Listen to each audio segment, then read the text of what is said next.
The emergency room at Riverside Medical Center smelled like antiseptic and desperation. The fluorescent lights hummed their mechanical song, casting everything in a sickly pale glow that made even the healthiest person look like they had one foot in the grave. But it was the tension in the air that was truly suffocating. The kind of tension that comes from people who know they're trapped in a room with a predator, and the predator is standing right at the front desk, reviewing charts with the casual cruelty of someone who enjoyed watching others suffer. Dr. Patricia Holloway stood perfectly still in the observation window of Trauma Bay 3, watching the chaos unfold below. Her heart rate remained steady, 72 beats per minute, the same rhythm it had maintained through 18 years of surgical practice, through patients hemorrhaging on operating tables, through complications that would make most surgeons' hands shake. Through the night her mentor died in surgery, the mentor she'd trained under for 7 years, the mentor who'd promised her a future in this hospital. 72 beats per minute, steady as a metronome. Before we jump back in, tell us where you're tuning in from, and if this story touches you, make sure you're subscribed, because tomorrow, I've saved something extra special for you. Below her, the situation was deteriorating. A 47-year-old male, admitted 3 hours ago with acute abdominal pain.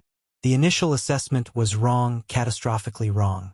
The resident on duty, Dr. Marcus Webb, had ordered the wrong imaging, missed the obvious signs of a perforated bowel, and now the patient was septic, sliding toward organ failure. The family in the waiting room was already asking about lawsuits. The nursing staff was exchanging looks that said they knew exactly what was happening. And standing in the center of the chaos, arms crossed, face flushed with anger, was the reason no one dared to challenge the misdiagnosis. Dr. Richard Ashford, Chief of Emergency Medicine, the man who'd terrorized Riverside Medical Center for the past 4 years, the man who could destroy careers with a phone call, the man who'd built his reputation on fear, not competence. Patricia watched as Ashford berated Dr. Webb in front of the entire emergency department. His voice was cold, controlled, but laced with venom. The kind of venom that comes from a man who's never been wrong because he's fired everyone who disagreed with him. The imaging is fine, Dr. Webb. Your clinical judgment is what's lacking. Perhaps you should consider a less demanding specialty. Something where mistakes don't kill people. The words hung in the air like a blade. Around them, nurses and residents pretended not to hear, but they heard. Everyone always heard. That was the point. Patricia's fingers were curled into fists. She knew what Ashford didn't know. She knew the imaging was indeed fine, which meant the problem was in the initial assessment. She knew the patient's condition had deteriorated in the last 20 minutes. She knew that without immediate surgical intervention, this man would be dead by midnight. She knew that Dr. Webb's judgment wasn't lacking, Ashford's was. Most importantly, she knew that saying any of this would be professional suicide. She'd seen what happened to doctors who challenged Richard Ashford. Dr. Daniel Foster had questioned his diagnostic protocol 6 months ago. Foster was now working at a rural clinic in Montana. Dr. Jennifer Park had pointed out a medication error. Park had been forced into early retirement after Ashford convinced the hospital board that she had cognitive decline. The list went on. Ashford didn't debate. He didn't collaborate. He destroyed anyone who threatened his authority. Patricia had spent 4 years keeping her head down, doing her surgical work, avoiding the emergency department politics, hoping Ashford would eventually move on to terrorize some other institution. But she'd also spent 4 years watching good people get destroyed, watching patients suffer because doctors were too terrified to speak up, watching the culture of fear metastasize through the hospital like a cancer. The patient's monitor alarmed, blood pressure dropping, heart rate climbing. The sepsis was accelerating. "Get me an ultrasound," Ashford snapped at the nearest tech, not bothering to look up from the chart he was holding. "And somebody find out why his white count is still elevated. I want answers." What he wanted were confirmations. Confirmation that his initial assessment had been correct. Confirmation that reality would bend to his will. Confirmation that no one in this emergency department had the backbone to tell him the truth. Patricia's jaw tightened. She could see it now, the inevitable outcome of this moment. Webb would follow Ashford's orders. The wrong treatment would continue. The patient's condition would worsen. By the time anyone admitted the mistake, it would be too late. The family would file suit. The hospital would settle quietly. And Ashford would find some way to blame the resident while protecting himself. It was the Riverside Medical Center way. It was the way things had been since Ashford took charge. She looked at the clock. 10:47 p.m. She looked at the patient, deteriorating rapidly. She looked at Ashford, still certain of his infallibility. And she made a decision that would either save this man's life or destroy her own. Patricia turned from the observation window and walked toward the stairwell. Her hands were steady. Her breathing was controlled. Everything about her exterior was calm, professional, collected. But inside, something that had been dormant for 4 years was waking up. Something that remembered who she'd been before Ashford arrived. Something that remembered why she'd become a surgeon in the first place. Not for the prestige, not for the money, not for the authority. For moments like this, she descended the stairs and pushed through the emergency department doors. Around her, the entire ER seemed to hold its breath. Everyone knew Patricia Holloway, the quiet surgeon, the one who didn't speak much, the one who kept to herself, the one who'd somehow managed to stay in Ashford's good graces by being invisible. Ashford looked up as she approached. His expression shifted, surprise, annoyance, then something darker. The look of a man who wasn't used to being approached by someone who had nothing to lose. "Dr. Holloway," he said, his voice dripping with mockery. "How wonderful. Come to observe the ER doctors struggling with our incompetence." Patricia met his gaze. Her heart rate was still 72 beats per minute. She could feel every set of eyes in the emergency department on her now. This was it. This was the moment. This was the instant that would shatter everything everyone thought they knew about the power dynamics in Riverside Medical Center. "I need to speak with you," Patricia said quietly. "About this patient. About the diagnosis. About what happens next." Ashford's eyes narrowed. "Is that so?" "Yes," Patricia replied. "And I need you to listen very carefully, because what I'm about to tell you is going to change everything you think about what's happening in your emergency department right now." The observation window above them was still filled with Patricia's colleagues, watching, waiting, wondering if this quiet surgeon was about to commit professional suicide or perform a miracle.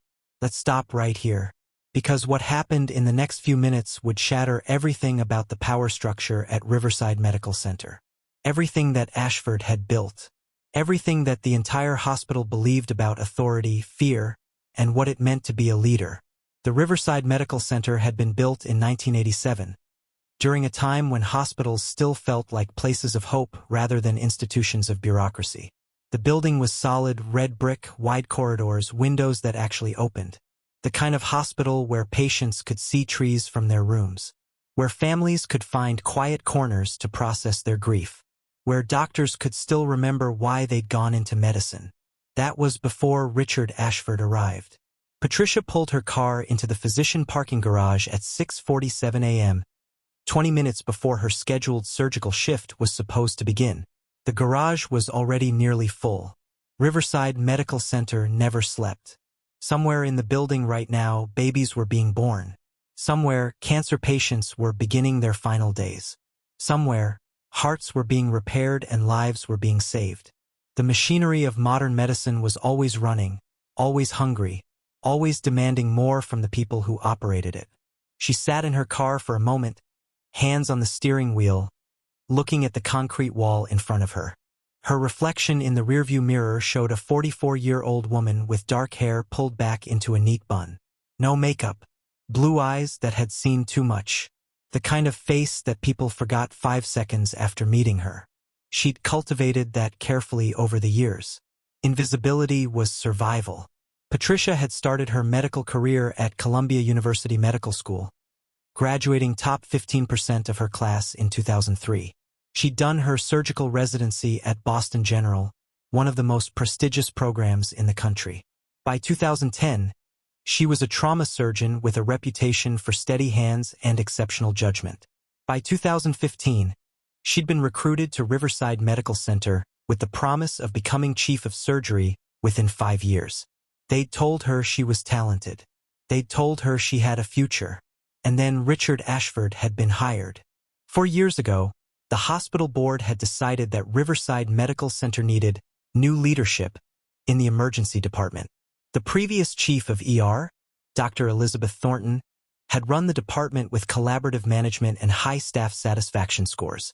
The hospital board decided this wasn't aggressive enough. They wanted someone who would drive efficiency and reduce costs. They wanted someone who would get results no matter the human cost. They got Richard Ashford. Ashford had come from Harrington Medical Center in Chicago, where he'd built a reputation as a no-nonsense administrator. What the hospital board didn't mention in his hiring announcement was that Harrington had lost 3 malpractice suits under his tenure, that he'd been investigated by the state medical board for patient safety violations, that 13 doctors had left the emergency department in his first year, that nursing staff turnover had reached 60% annually. But Ashford had one thing Riverside Medical Center valued above all else. He reduced costs. He did this by cutting staff, reducing equipment purchases, pressuring doctors to discharge patients faster, and creating an environment so toxic that anyone with options left for better opportunities. The remaining doctors and nurses were those who had no choice, those with families dependent on their income, those nearing retirement and unable to start over, those idealistic enough to believe they could survive in a toxic environment if they just worked hard enough. Patricia had been one of the idealistic ones. She'd watched Ashford systematically destroy the collaborative culture that Elizabeth Thornton had built. She'd watched him humiliate residents during rounds. She'd watched him overrule experienced nurses and then blame them when his decisions led to near misses. She'd watched him take credit for every positive outcome and assign blame for every complication. Most importantly, she'd watched what happened to doctors who challenged him. Dr. Daniel Foster had been a good emergency physician. 17 years of experience. Excellent diagnostic instincts. Beloved by nurses. But in month 3 of Ashford's tenure, Foster had questioned a treatment plan that Ashford had ordered. Ashford had gone to the hospital board and suggested that Foster lacked the intellectual flexibility for modern emergency medicine. Within 6 months, Foster's contract wasn't renewed. He was now working at a rural clinic in rural Montana. His career derailed at age 54. Dr. Jennifer Park had been worse off. She'd made the mistake of pointing out that Ashford's medication order was wrong, a dosing error that could have harmed the patient. Instead of correcting the error and thanking her, Ashford had reported her to the state medical board, claiming she was fabricating concerns to undermine his authority. The investigation took 8 months. Park was ultimately cleared, but her reputation was damaged. She'd taken early retirement and moved to Arizona. Dr. Marcus Sterling had suggested that the emergency department would benefit from a new triage protocol. Ashford had implemented it immediately, then told the hospital board that it was his idea, and that Sterling was incompetent for not recognizing it sooner. Sterling had left within a year. The pattern was clear. Challenge Ashford and your career ended. Stay silent and you got to keep your job, but you had to live with the knowledge that patients were suffering because people like you weren't brave enough to speak up. Patricia had chosen silence. For 4 years, she'd watched the emergency department deteriorate. She'd seen the staff turnover climb toward 50%. She'd watched patients complain about wait times and cold treatment from an increasingly burned-out nursing staff. She'd observed that the infection rates in the ER had somehow increased despite Ashford's promises of improvement. She knew it was unsustainable. She knew that something would eventually break. She just didn't know it would happen last night. Her shift began at 7 a.m. She had 3 surgeries scheduled: a gallbladder removal, a hernia repair, and an emergency appendectomy that had been called in overnight. The operating room was her sanctuary. In surgery, there was no Richard Ashford.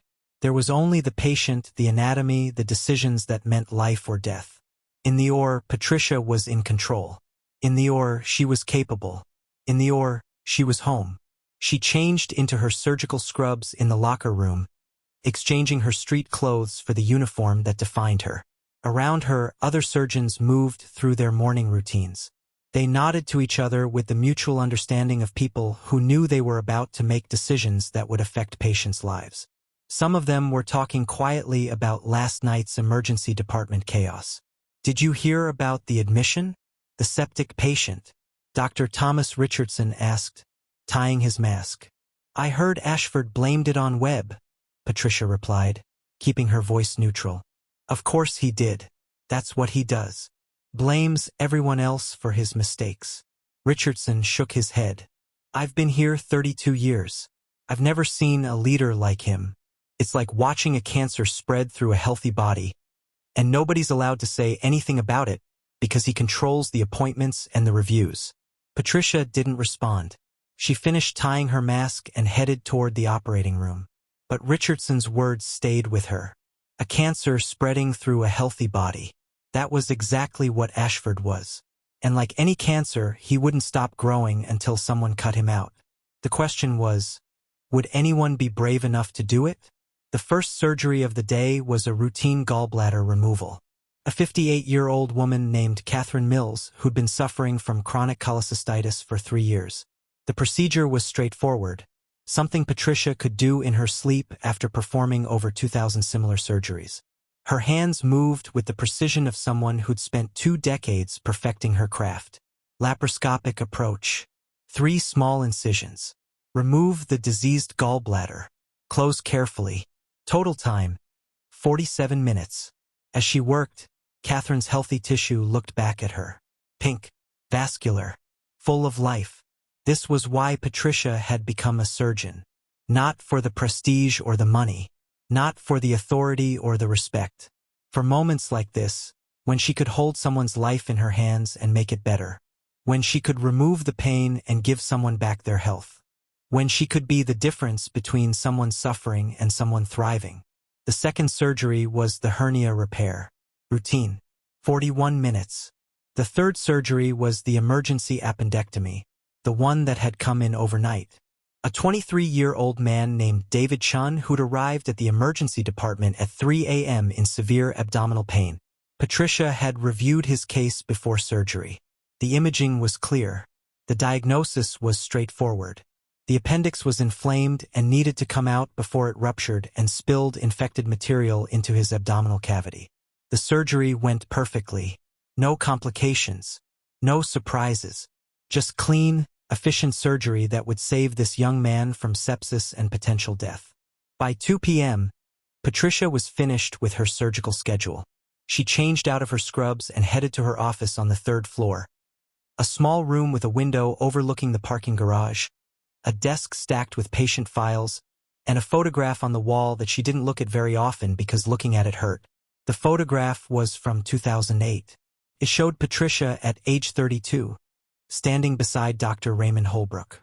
Raymond had been 58 at the time. Distinguished, brilliant, the kind of surgeon who made difficult cases look easy. He'd been her mentor for 7 years. He'd taught her not just surgical technique, but surgical philosophy. He taught her to see patients as people, not problems. He taught her to think carefully about every decision. He taught her that the most important part of being a surgeon wasn't technical skill. It was judgment. In 2010, Raymond had died during a surgery, a complication that no one could have predicted. A patient who'd had an undiagnosed bleeding disorder that hadn't shown up on any of the standard tests. Raymond had done everything right. He'd made the right decisions. He'd followed proper procedure. And he'd still lost a patient. After that surgery, Raymond had felt responsible. Not in a rational way. Everyone at the hospital had told him he'd done nothing wrong. The hospital's own review had cleared him. But Raymond had carried the weight of it anyway. The weight of a life lost. The weight of a family grieving. The weight of what might have been. 3 months later, Raymond had a heart attack. The doctors said it was completely unrelated to the surgical complication. But Patricia had always suspected that the grief had been too heavy, that carrying the weight of a patient's death for months had broken something inside him. That was why Patricia had thrown herself into her work after Raymond's death. That was why she'd perfected her technique until she was nearly perfect. That was why she'd decided that the best way to honor Raymond's memory was to save as many lives as possible. To be the surgeon he would have been proud of. To never lose a patient the way he had. And that was why watching patients suffer because of Richard Ashford's incompetence was so unbearable. Because every patient Ashford harmed was a death Patricia felt responsible for.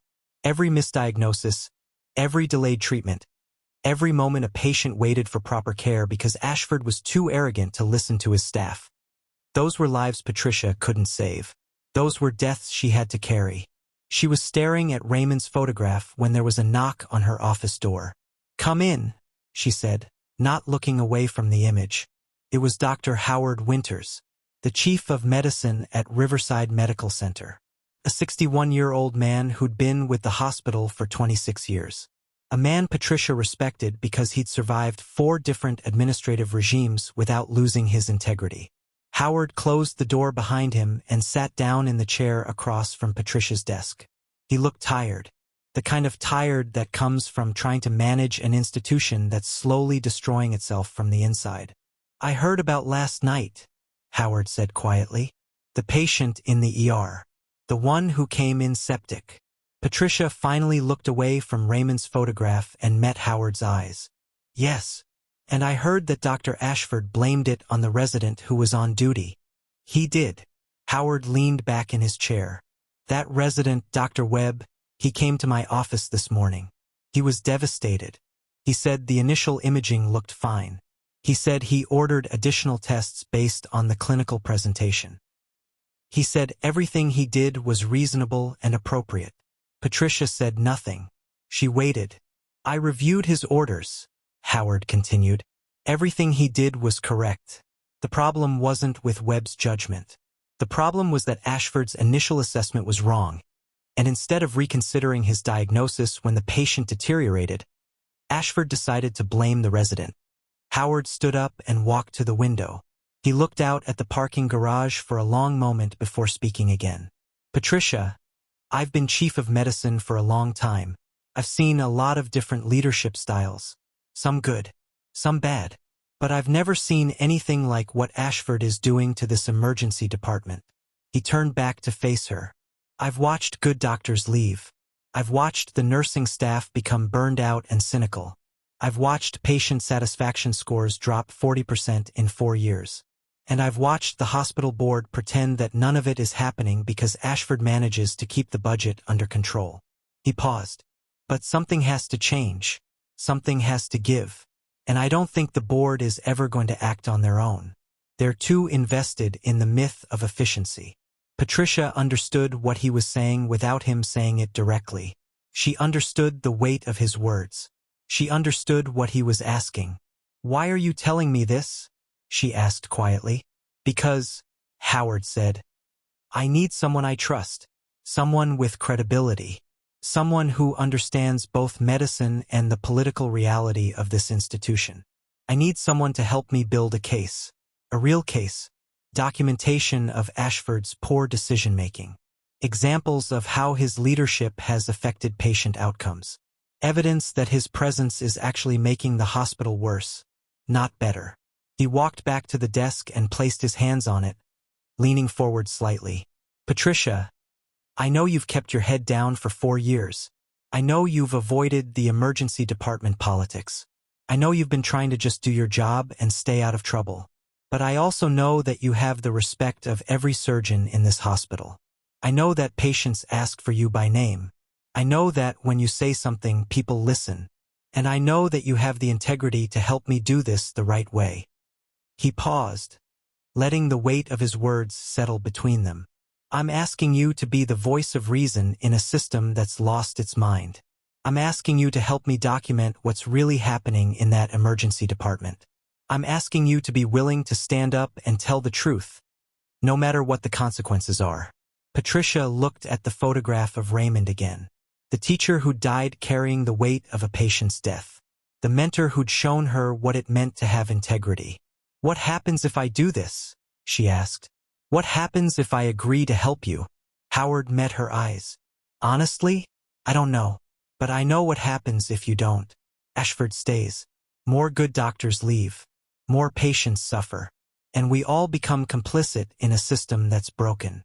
He walked toward the door, then stopped and looked back. Think about it, Patricia, but don't think too long. That patient from last night? He's in the ICU right now, fighting for his life. There will be others like him. And the next one might not be as lucky. He left, closing the door quietly behind him. Patricia sat alone in her office, staring at Raymond's photograph, understanding finally what she'd been avoiding for 4 years. Understanding that staying silent wasn't the same as staying safe.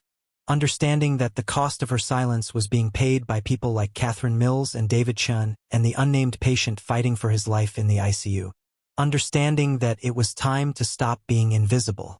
The memory came without warning. It always did. September 14th, 2015.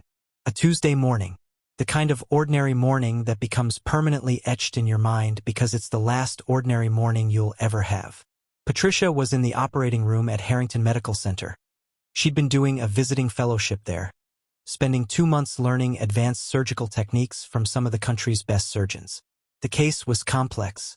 A 52-year-old woman with a massive abdominal aortic aneurysm. The kind of case that separated the good surgeons from the great ones. The kind of case that required absolute precision and flawless judgment. Her mentor on the fellowship was Dr. Samuel Rochester, a 64-year-old surgeon who'd been practicing for 38 years. A man who'd performed over 5,000 major surgeries without a single preventable death. A legend in the surgical community. The kind of surgeon Patricia aspired to become. Samuel had invited Patricia to scrub in on the AAA case. Not as an observer, as his assistant. It was an extraordinary opportunity. The kind of responsibility that meant he believed she was ready. The kind of trust that meant she was being prepared for something greater. They'd spent 3 hours in the operating room that morning. The dissection was meticulous. Samuel's hands moved with the certainty of someone who'd done this procedure hundreds of times.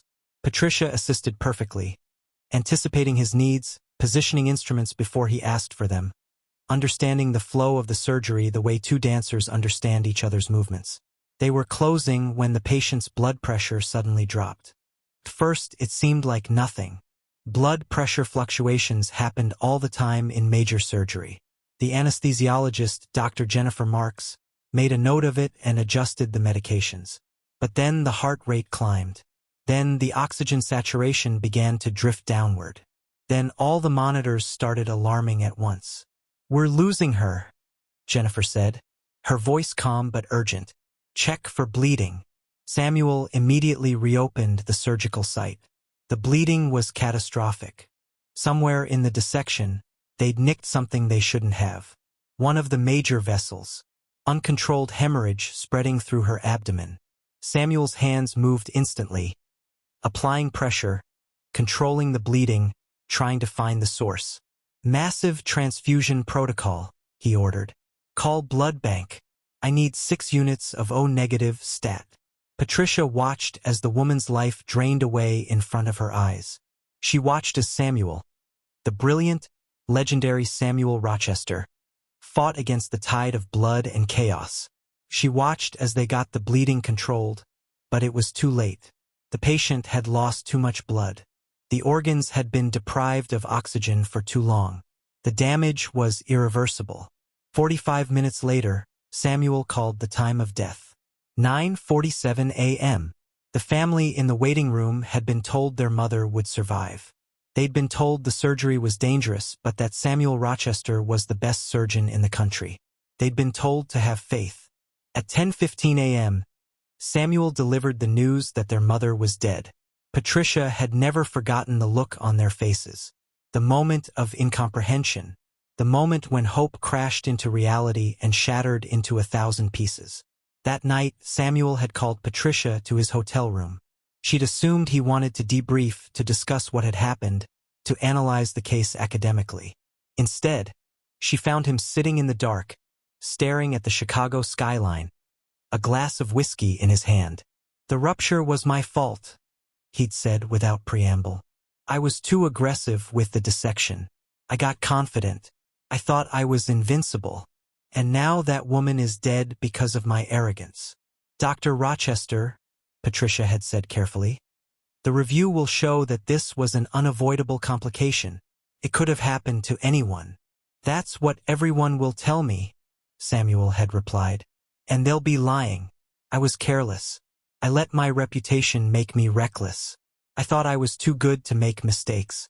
And now a woman who came to the hospital expecting to survive is in a morgue. That was the last conversation Patricia had with Samuel Rochester. 3 weeks later, while she was still on her fellowship, she received a call from the hospital. Samuel had had a massive heart attack. He was dead at age 64. The official cause of death was cardiac infarction. But Patricia had always known the truth. Samuel had died because he was carrying the weight of a patient's death. Because he'd allowed the guilt to crush him. Because he couldn't live with the knowledge that his arrogance had cost someone their life. Patricia had returned to Boston General after that fellowship and made a decision that would define the rest of her surgical career. She would never be the kind of surgeon Samuel had become. She would never let success make her arrogant. She would never stop listening to the people around her. She would never let her reputation make her reckless.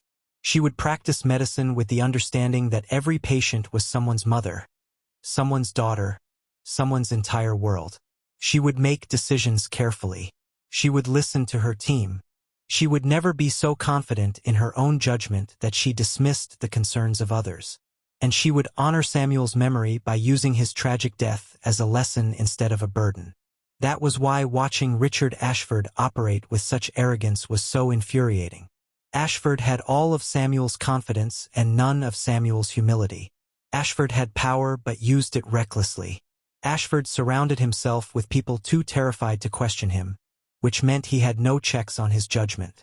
And worst of all, Ashford seemed completely incapable of understanding what his arrogance was costing. After Howard Winters left her office, Patricia spent the next 3 hours reviewing patient records from the emergency department over the past 4 years. She logged into the hospital database and pulled every patient case where Ashford had been the attending physician when the patient was initially evaluated. What she found made her sick.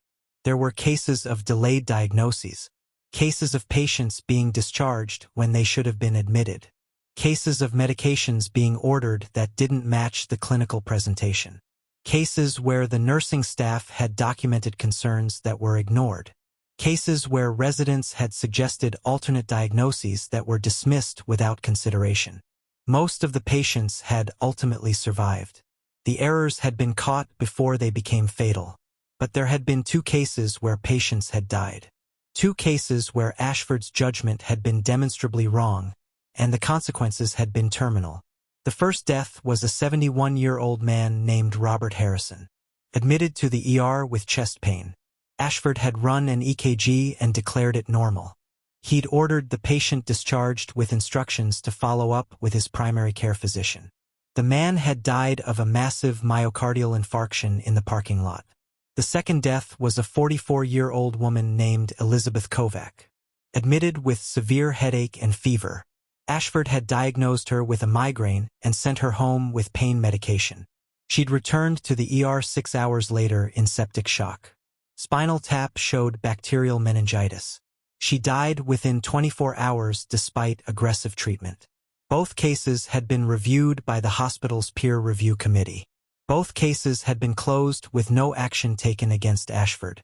Both families had accepted small settlements rather than pursue litigation. The pattern was clear. Ashford was making terrible decisions. People were dying. And the hospital was quietly covering it up. Patricia printed out the patient records and placed them in a folder. She added her own clinical notes, her analysis of what had gone wrong in each case, what the correct diagnosis should have been, what alternative approaches would have changed the outcomes. She was putting the folder in her desk drawer when her phone buzzed. A text message from Howard Winters. Patient from last night is crashing. They're taking him to surgery. Septic shock from perforated bowel.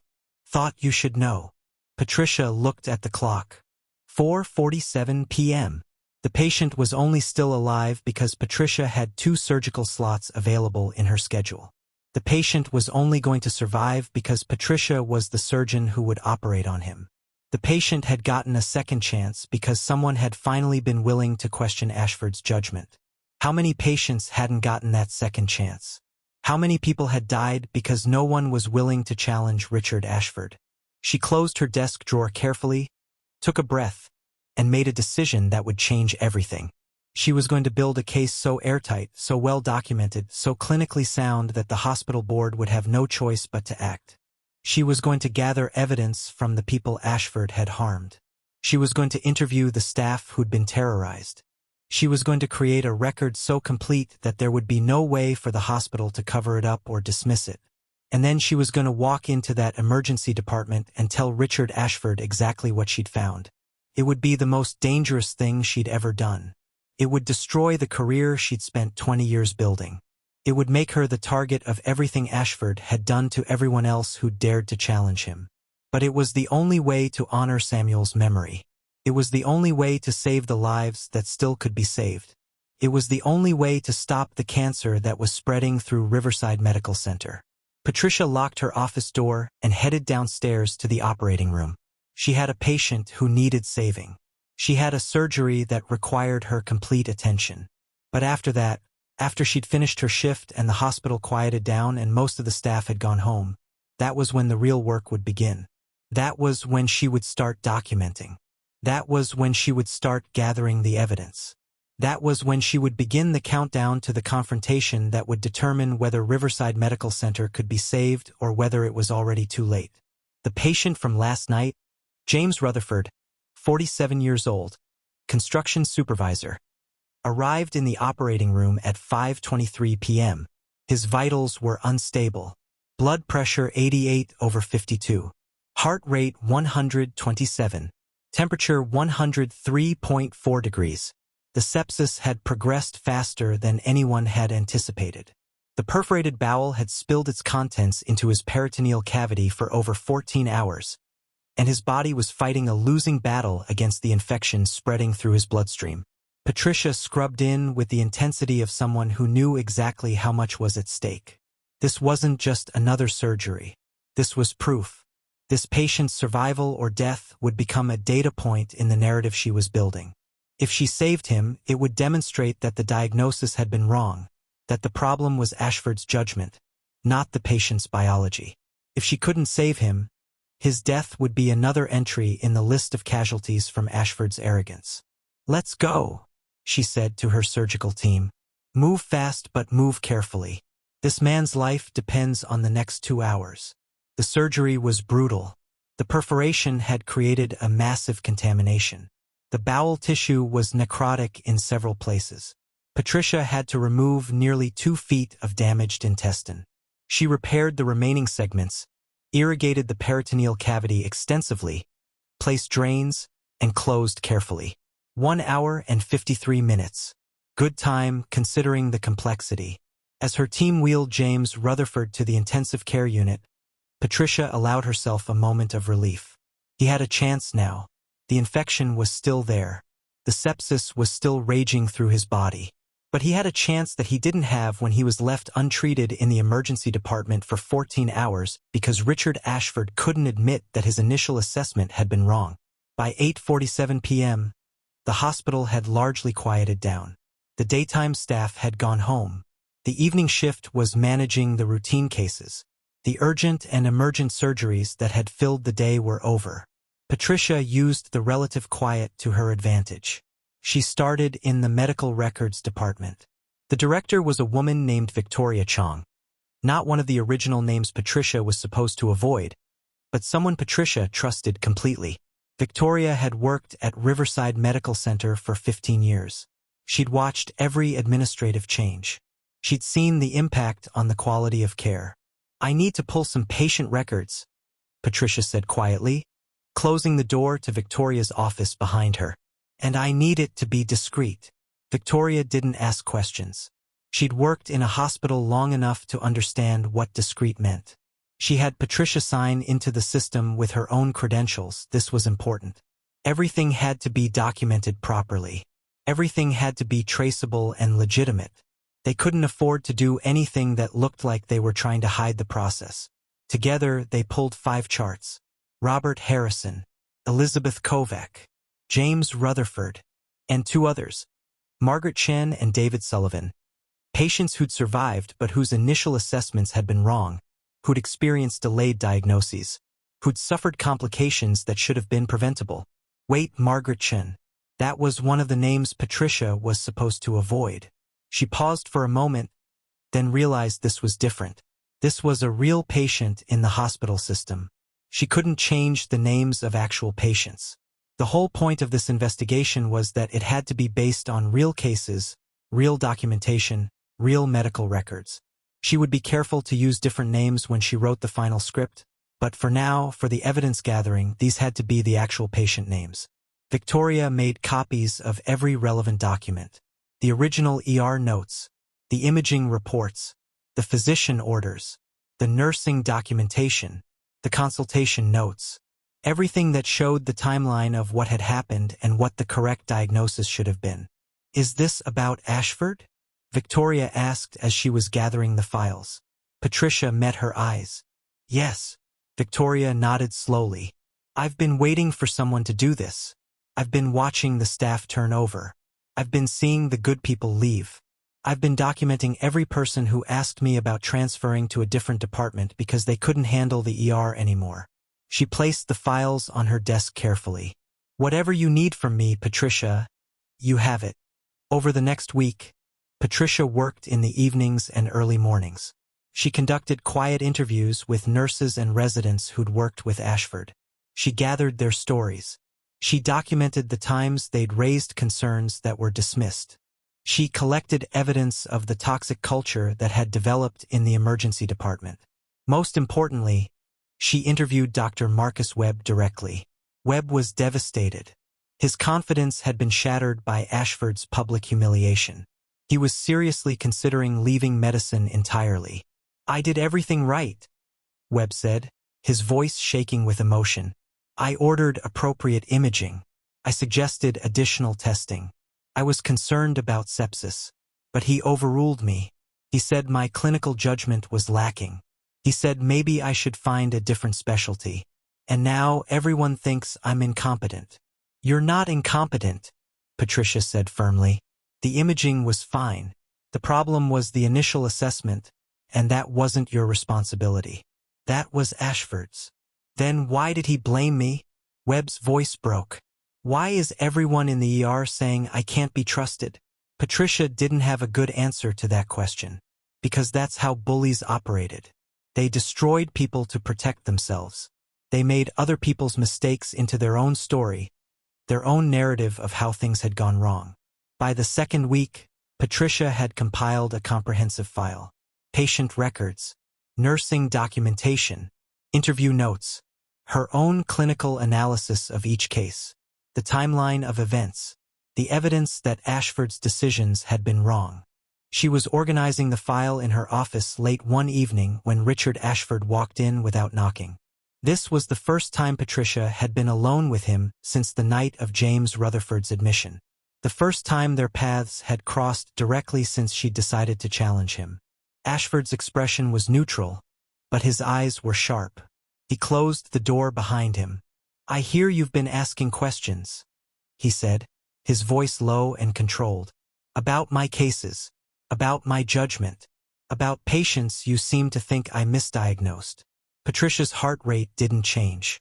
She'd been expecting this. In a hospital, nothing stayed confidential. Someone had mentioned the interviews. Someone had seen her pulling files. The institutional grapevine had done its work.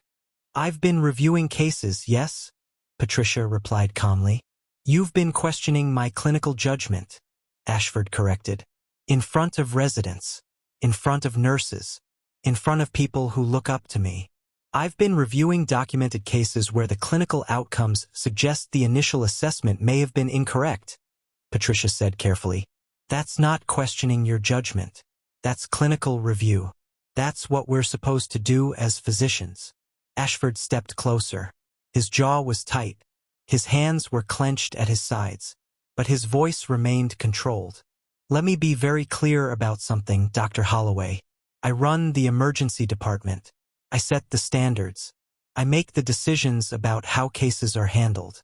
And I don't appreciate having someone come into my department, someone who doesn't even work in the ER, and start undermining my authority.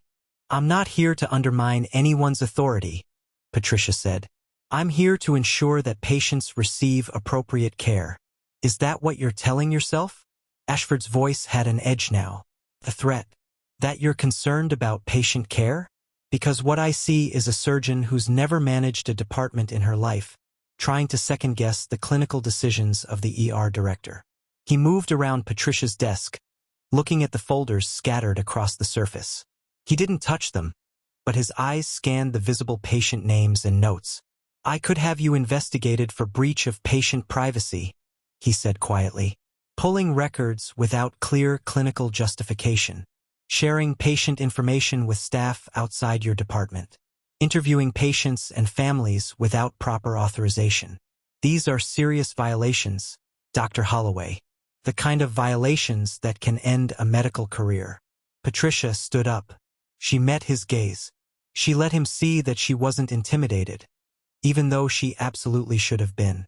Ashford had the power to destroy her. He had the connections. He had the authority. He could go to the hospital board and claim she was unstable. He could suggest she was trying to sabotage the ER department for personal reasons. He could make her life at Riverside Medical Center impossible. I'm reviewing cases within my scope of authority as chief of surgery, Patricia said. I'm interviewing staff members who've worked with me or consulted with me. Everything I've done is appropriate and documented. For now, Ashford said. He straightened up, adjusting his shirt. But you should understand something, Patricia. Challenging me is a mistake. I've ended better careers than yours, and I have no problem doing it again. He walked to the door and paused before leaving. Stay out of my department. Stop questioning my judgment. And stop spreading rumors about my competence. Do those things and we won't have a problem. Don't do those things, and you'll find out exactly how far I'm willing to go to protect my reputation. Then he was gone, closing the door quietly behind him. Patricia sat back down in her chair. Her hands were shaking. For the first time in 4 years, Richard Ashford had directly acknowledged her. For the first time, he'd seen her as a threat. For the first time, the real battle had begun. The following morning, Patricia arrived at the hospital at 6:15 a.m., an hour before her scheduled surgical cases. She wanted to check on James Rutherford in the ICU. She wanted to see with her own eyes that the surgery had worked, that the patient was recovering, that at least one life had been saved despite Ashford's initial negligence. James was awake, still on antibiotics, still on oxygen, still fighting the sepsis, but alive. His family was in the room, his wife, his 2 daughters, his mother. They thanked Patricia profusely. They told her she'd saved his life. They told her they couldn't imagine what would have happened if she hadn't performed the surgery when she did. Patricia didn't tell them the truth. That Ashford had almost killed him. That 14 hours of delayed diagnosis had nearly cost James his life. That the only reason James was alive was because Patricia had made Howard Winters request her mission. Instead, she told them she was glad James was recovering, and she promised they'd discuss his follow-up care once he was stable enough to leave the ICU. By 7 a.m., she was in the surgical suite preparing for her first case of the day, a complex esophageal cancer resection. A challenging surgery that would require her complete attention for approximately 4 hours. She was reviewing the imaging and the patient's chart when she received a message on the hospital intercom. Dr. Holloway, you're needed in the emergency department. Trauma case. Multi-vehicle accident. We need a surgeon on standby. Patricia handed off her current patient to her assistant and headed downstairs. The emergency department was controlled chaos. The ambulance bay doors were open.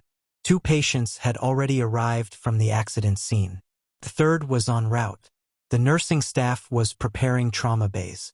The emergency medicine physicians were coordinating arrival logistics. And Richard Ashford was standing in the center of the department like a conductor orchestrating a symphony, except the orchestra was made of terrified people too afraid to suggest he might be conducting them toward disaster. Dr. Holloway, Ashford said, looking up from the patient he was evaluating. We have 3 incoming trauma patients. Motor vehicle accident on Route 47.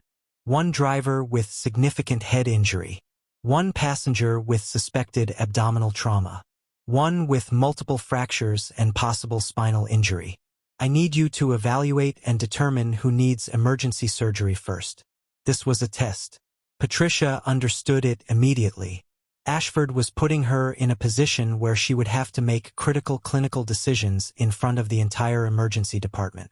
He was watching to see if she would make the right calls. He was waiting for her to make a mistake that he could publicly exploit. Or maybe he was setting her up to succeed so he could take credit for the outcomes and claim that the patient's good results validated his management of the emergency department. Either way, Patricia recognized the game. She'd seen it before. She'd watched it happen to other doctors. Create a high-pressure situation. Put someone in the spotlight. See if they crumble under scrutiny. Yes, sir, Patricia said calmly. I'm ready to evaluate the patients. The first patient arrived at 7:23 a.m., 28-year-old male with a Glasgow Coma scale of 7. Severe head injury. CT imaging showed massive intracranial hemorrhage. This patient needed neurosurgery, not general surgery, and he needed it immediately. Patricia made the call.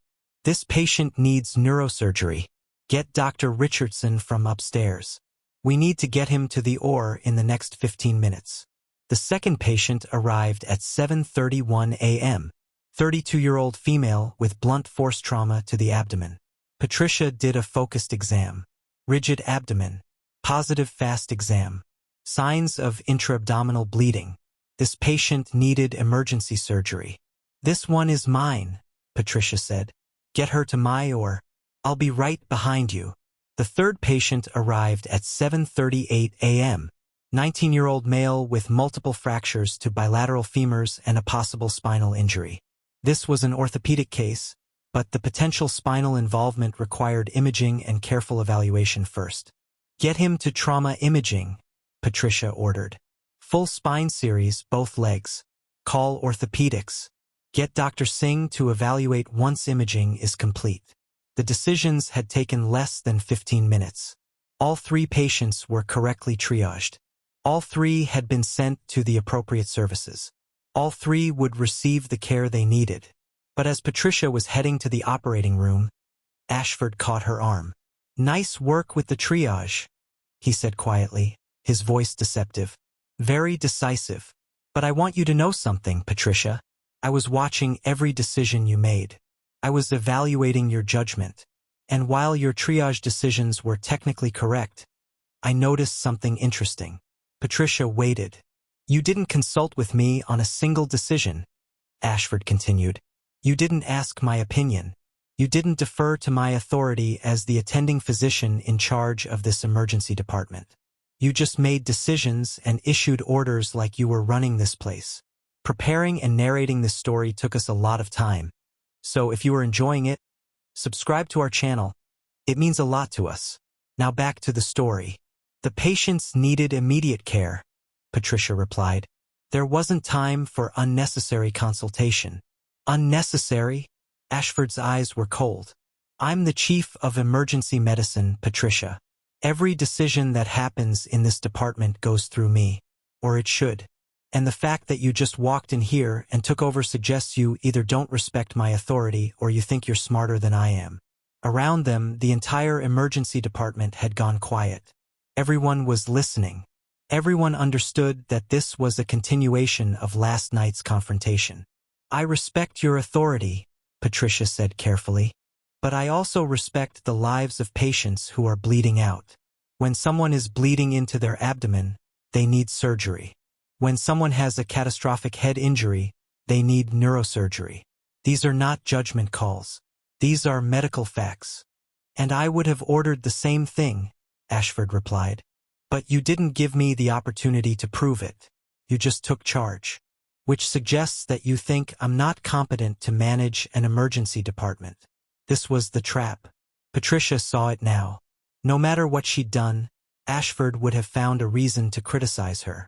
If she'd consulted him, he would have claimed she was wasting precious seconds. If she'd taken charge, he would claim she was undermining his authority. The goal wasn't for her to make the right decisions. The goal was to find a reason to attack her credibility in front of the staff. "I made medical decisions that I believed were in the patient's best interests," Patricia said, keeping her voice steady. "I'm sorry if that created any offense to your authority." "Offense?" Ashford's voice was rising now, audible to everyone in the department. "You did more than that, Patricia. You demonstrated to every doctor and nurse in this emergency department that you don't trust me.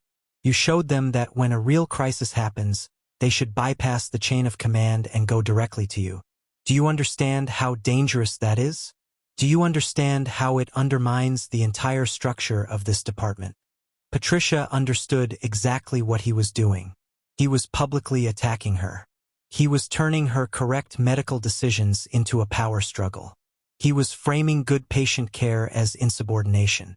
And he was doing it in front of the entire emergency department so that everyone would question whether she was trustworthy. "I don't think that's a fair characterization," Patricia said calmly. "But if you have concerns about my clinical decisions, I'm happy to discuss them with you privately or bring them to hospital administration." "Hospital administration," Ashford repeated. His voice dropped to dangerous quiet. "Is that a threat, Patricia? Are you threatening to go to the board about me?" "No," Patricia said. "I'm suggesting that if you have concerns about my conduct, that's the appropriate channel." Ashford studied her for a long moment. Around them, the emergency department staff was pretending to work while listening to every word. "Go do your surgery," Ashford said finally. "Save the patient. Be the hero. But understand that I'm watching you very carefully now. And the next time you step out of line, the next time you question my authority or bypass my decisions, I will make sure that everyone in this hospital knows that you're dangerous, that you're unstable, that you can't be trusted." He leaned in closer, his voice dropping so only Patricia could hear. "I've destroyed better careers than yours, Patricia, and I have absolutely no problem adding you to that list." Then he walked away, back to his position at the center of the emergency department. Patricia stood still for a moment, processing what had just happened. She'd made all the correct medical decisions. She'd triaged the patients appropriately. She'd demonstrated competence and good judgment. And Ashford had turned it into evidence of her insubordination. She headed to the operating room, her mind already focused on the patient who needed her expertise. The 32-year-old woman with the intra-abdominal bleeding. The patient who was counting on Patricia to save her life.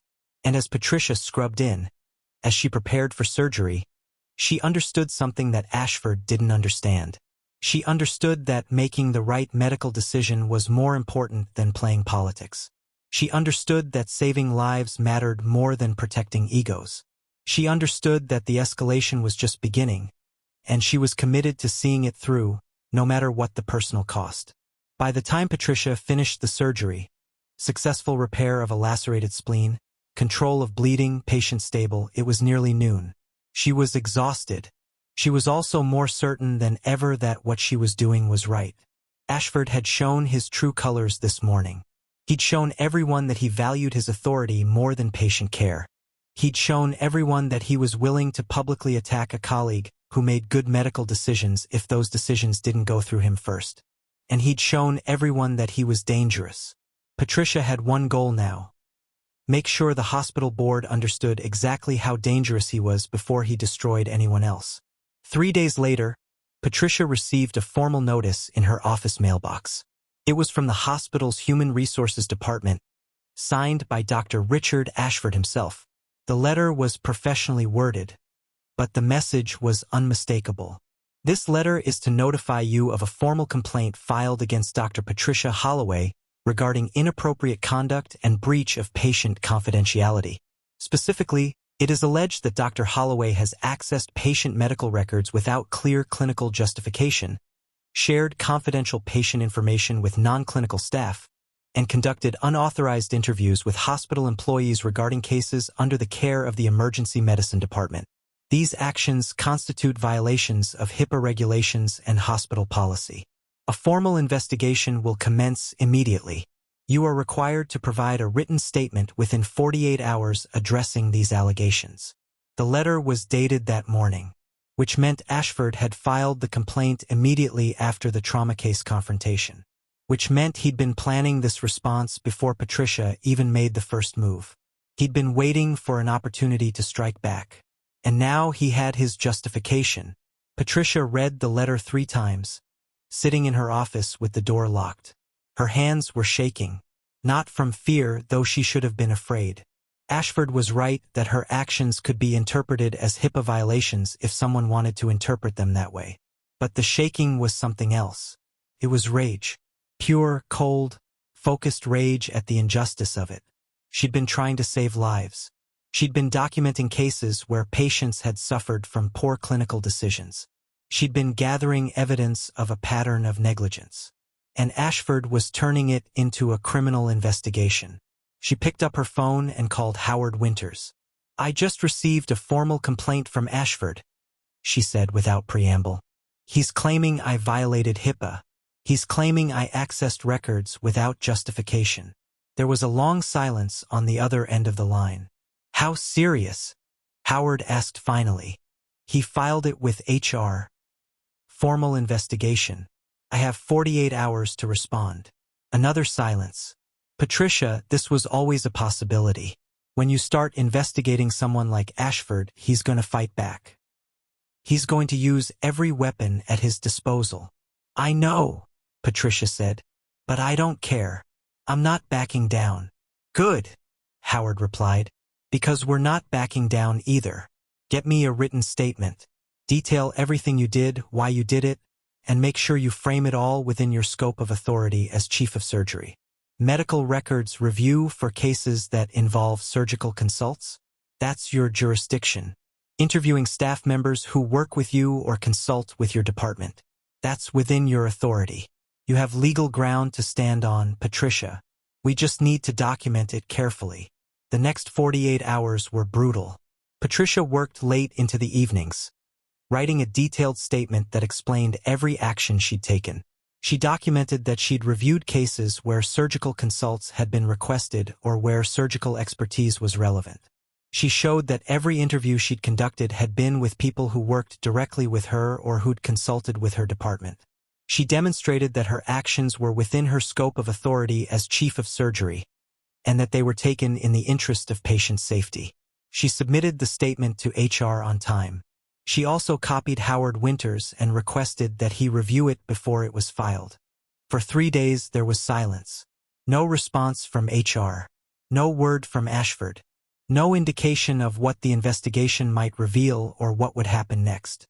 Then, on the 4th day, Patricia received a page to come to the chief medical officer's office. Immediately, the chief medical officer was Dr. Eleanor Voss, a 59-year-old woman who'd held the position for 8 years. Eleanor was known as a political operator. She was skilled at managing the various department heads and navigating the hospital's complex internal dynamics.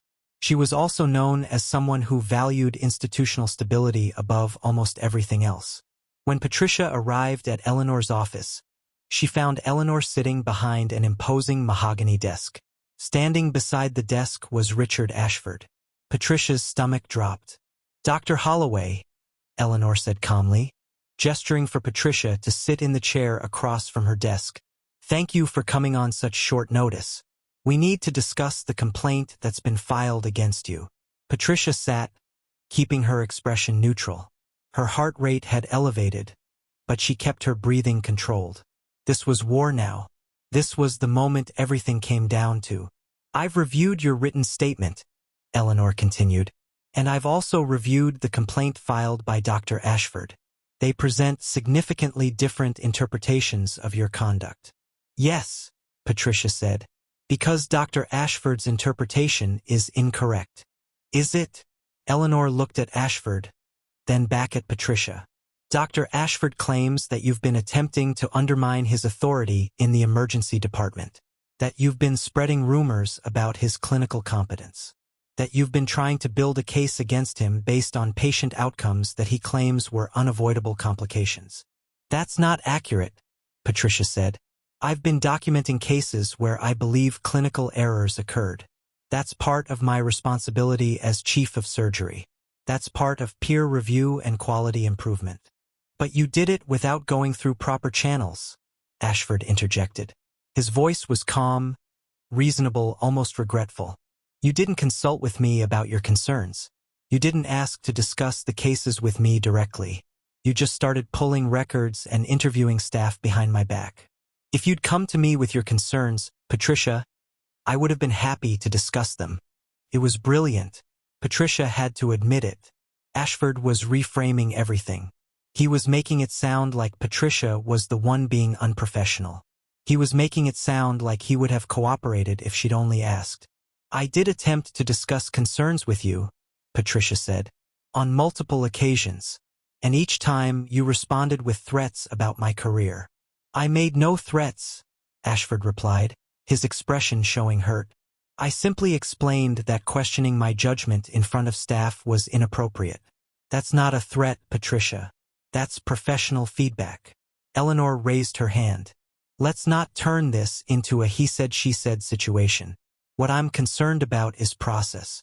Dr. Holloway, you have a responsibility to follow proper channels when you have concerns about patient safety. The appropriate channel would have been to discuss your concerns with the department head, Dr. Ashford, or to bring them to me directly, if you felt that Dr. Ashford wasn't responsive. I did bring them to you, Patricia said. Dr. Howard Winters is the chief of medicine. I discussed my concerns with him. He's the one who encouraged me to document the cases. Eleanor's eyes sharpened. You involved Howard in this? Yes, with his encouragement and support. A look passed between Eleanor and Ashford. Patricia understood what that look meant. They both understood that Howard Winters was a much bigger problem than Patricia alone. If Howard was involved, then this wasn't just a surgeon overstepping her bounds. This was a coordinated effort by senior leadership to investigate the emergency department chief. This changes things, Eleanor said finally. She stood up and walked to the window. This is no longer about whether Dr. Holloway violated protocol. This is about the fact that she has the support of the chief of medicine, which means we have a conflict between two senior leaders about the management and oversight of the emergency department. She turned back to face Patricia. Here's what's going to happen. First, we're suspending the formal investigation into whether you violated HIPAA. That complaint is being withdrawn. However, we are initiating a formal peer review of recent emergency department cases to determine whether there have been any patterns of clinical concern. Patricia felt something ease in her chest. The immediate threat was being defused. Second, Eleanor continued, we're going to convene an independent review board to evaluate the cases you've documented. That board will be composed of external reviewers, physicians from other institutions who have no stake in Riverside Medical Center's internal politics. They will review the patient outcomes objectively and provide recommendations. Ashford's face had gone pale. With all due respect, Dr. Voss, I don't think an external review is necessary. These were complicated cases. Emergency medicine involves judgment calls. Sometimes patients have outcomes we can't predict. If your clinical decision-making is sound, then an external review will confirm that, Eleanor interrupted. And if there are concerns, then we need to identify them. She looked at Patricia. This review will take approximately 4 weeks. During that time, I expect both of you to continue doing your jobs professionally. I expect no further complaints about conduct or competence. I expect you to work together to ensure that patient care continues without disruption. Is that understood? Both Patricia and Ashford nodded. Good, Eleanor said. You're both dismissed. As Patricia was leaving, Ashford caught her arm in the hallway. You think you've won something, he said quietly. His voice was different now. Not controlled. Not professional. Genuinely angry. You think this external review is going to prove you right and me wrong. But you don't understand how the world works, Patricia. You don't understand that it doesn't matter what the evidence says. It matters who controls the narrative. The evidence will speak for itself, Patricia replied. The facts are the facts. The facts are whatever people believe they are, Ashford said. And right now, people are starting to question whether you can be trusted. They're wondering if you're trying to sabotage me for personal reasons. They're wondering if you're stable. And by the time this review is done, half this hospital will think you're the problem, not me. He released her arm. I've destroyed better careers than yours, and I will destroy yours if you don't back off. Patricia looked him in the eye. I believe you, and I also believe that what I'm doing is right. So go ahead and try. She walked away before he could respond. Behind her, she could feel his rage like heat. The external review had been approved. The 4-week countdown had begun. And somewhere in that time, everything would be decided. Patricia's career, Ashford's future at the hospital, the fate of the emergency department, the question of whether the system would work or whether Ashford would find a way to manipulate it. Patricia headed back to her office and called Howard Winters. We're in, she said. External review. For weeks. Good, Howard replied. Now we prepare. Because Ashford's right about one thing, Patricia. This isn't just about the evidence anymore. It's about who can tell the better story. And we need to make sure our story is airtight. The external review board consisted of 5 physicians from major medical centers across the region. They arrived at Riverside Medical Center on a Monday morning, armed with the complete case files that Patricia and Howard Winters had compiled. Dr. James Whitmore was the board chairman, a 62-year-old emergency medicine physician from Massachusetts General Hospital with 30 years of experience and an international reputation for clinical excellence. The board spent the entire first week reviewing cases. They examined patient records. They analyzed imaging studies. They reviewed nursing documentation. They looked at physician orders and treatment timelines. They studied the outcomes.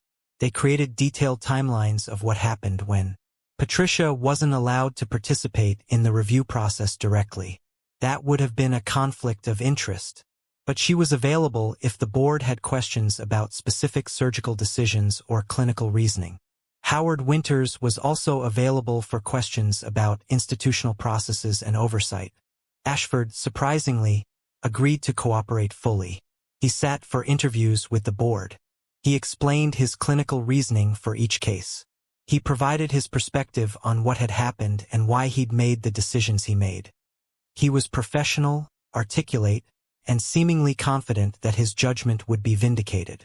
By the middle of the second week, the board had broadened their scope. It wasn't just about the 5 cases Patricia had documented. The board wanted to understand the broader patterns in the emergency department. They requested access to all emergency medicine cases from the past 4 years. They wanted to see patient satisfaction scores, staff turnover data, infection rates, readmission rates, and any other metrics related to emergency department performance. This was significant.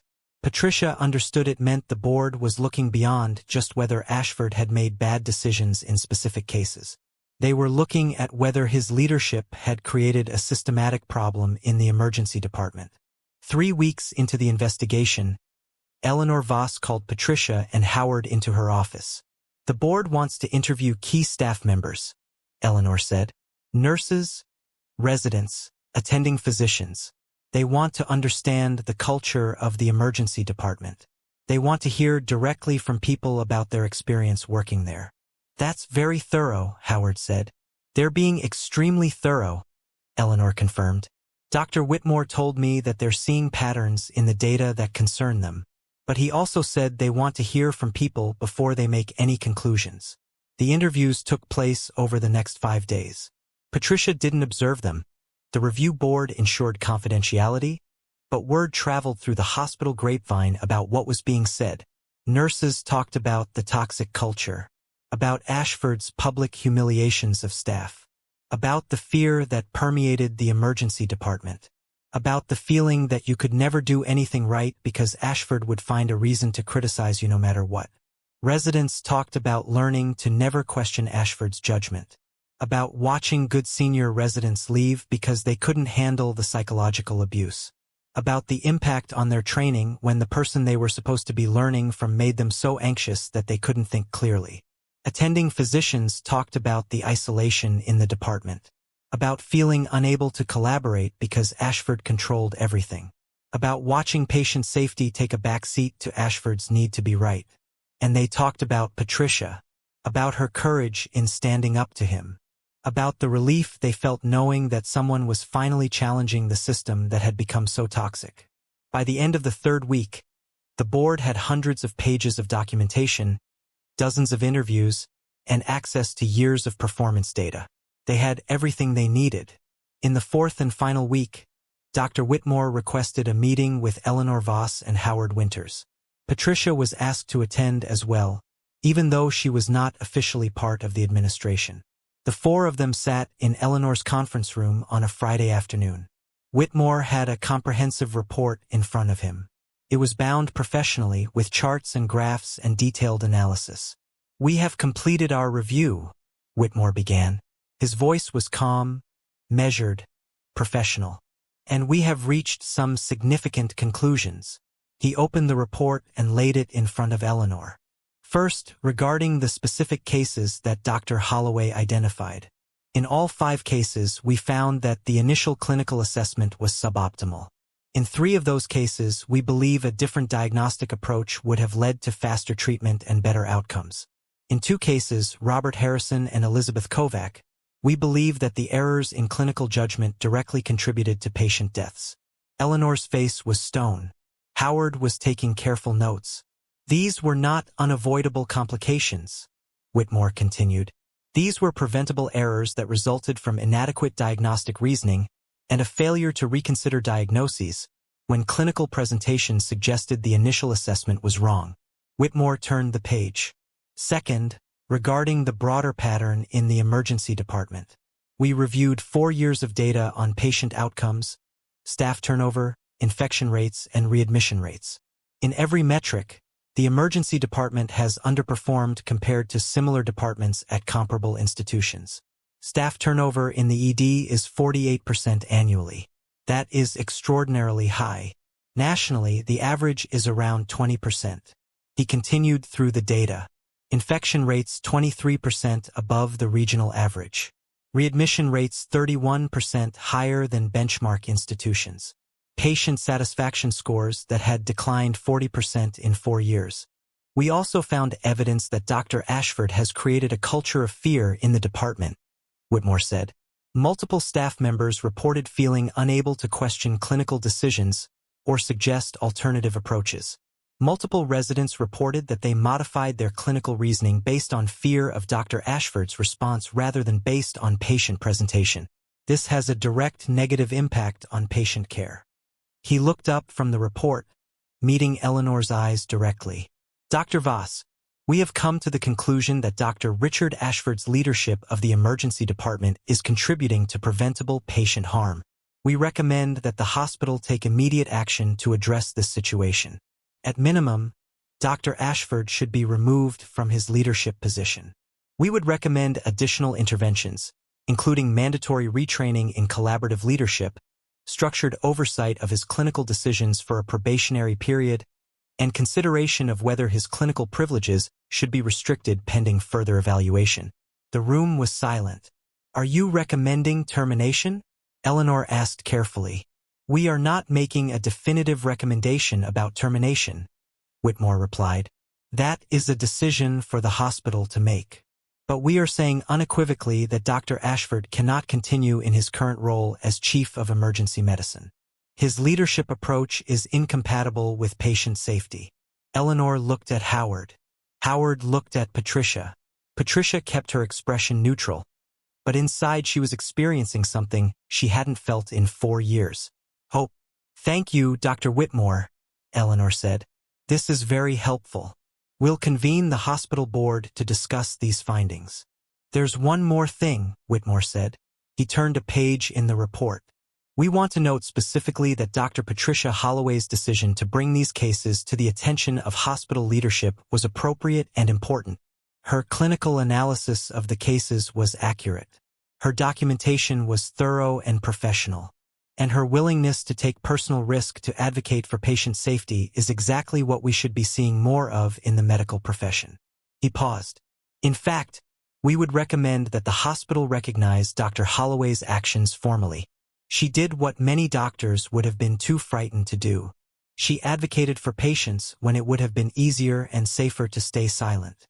After Whitmore and the board members left, Eleanor, Howard, and Patricia sat in silence for several minutes.